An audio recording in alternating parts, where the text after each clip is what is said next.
This is a video to self. I usually try to journal, but I haven't been able to journal lately, or haven't found the time to journal. God's been kind of showing me some different things in my life, relationally, spiritually, within myself, physically also. I believe that we go through patterns in our life where we're on highs and we're on lows. It seems like there's moments in our life where everything is just perfect or pristine in some instances, but then on the other side, it feels like everything's falling apart. Feels like there's moments where we seem like we're finally getting to a position where we finally can get our head above water, and then we're pulled right back under. And it gets tiresome sometimes, even to the point where a friend of mine, someone I consider basically a brother almost, he posted something probably about a week or two ago, and he was in frustration with life and all the different stuff that are going on. They have a lot that they're dealing with, which at the same time, we all have different things that we're dealing with. So, I can't minimize anyone else's or say someone's struggle is greater than the other. But when he said that, it made me think, in frustration, I felt his frustration, because it's something that we all feel like sometimes, where you just wish that things would go better at work, or you wish that when you looked at your bank account there was more money in the bank account, when you wish that when you spoke to the doctor that you got the answers to the question that you had, and hope that they were the answers that you were wanting to hear, not something that you have to hear. But I begin to realize, and I begin to understand that a lot of times the things that happen in our life, we find ourselves angry with God and with anyone that we can basically point the finger at.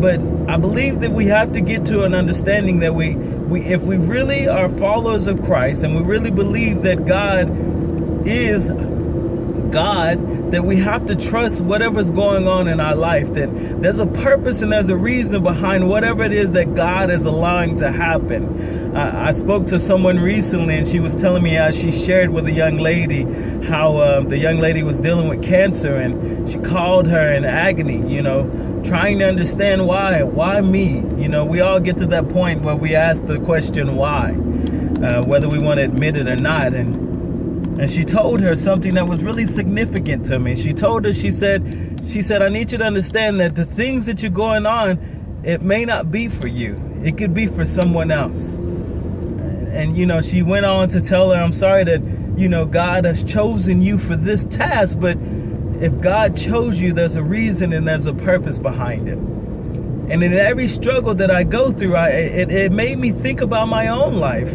I used to struggle about not growing up with my biological parents, or not having the finances to do things as a child, or go and do the things that the other kids did, or have the clothes, or whatever the case may be. But I began to understand that God allowed me to grow up in that way, so that I could appreciate what it is that I have. And not only that, so I can do those things for other people. He gave me a heart of caring, which is something I may not have had I had everything that I always wanted.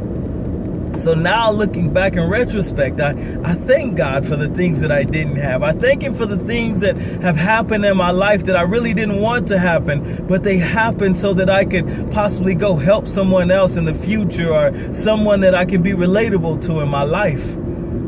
So I say to you today, when you listen to this message, that I want you to begin to reflect not on what's going on in your life, but begin to reflect on what it is that God may be doing through your life, and begin to thank Him for that. I think that if we can begin to thank God in advance for whatever He's doing it for, God will continue to bless us, and He'll bring us through the situation. And not only that, I believe that He'll even reveal to you the purpose of why you've gone through these things. Well, you guys have a blessed day. I hope that we can talk again sometime soon. It's been a little while. I've been busy, but I'll be back in touch with you guys soon. And keep us in prayer. Before the end of this year, we're going to be starting our ministry. There's going to be some things we're going to be doing within the community first to try to start it out. But Keep us in prayer on what God is calling us to do. I believe we're in a season right now that we all have to begin to move forward in what God is calling us to do. We have to stop sitting idle and letting life pass us by.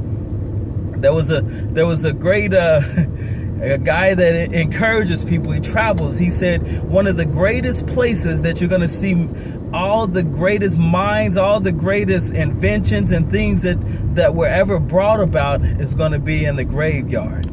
He said that's going to be one of the sites that you could go and you would find all these different things. I don't want to be one of those people to take those things with me. I want to begin to live those things out while I yet have time or have breath in my lungs.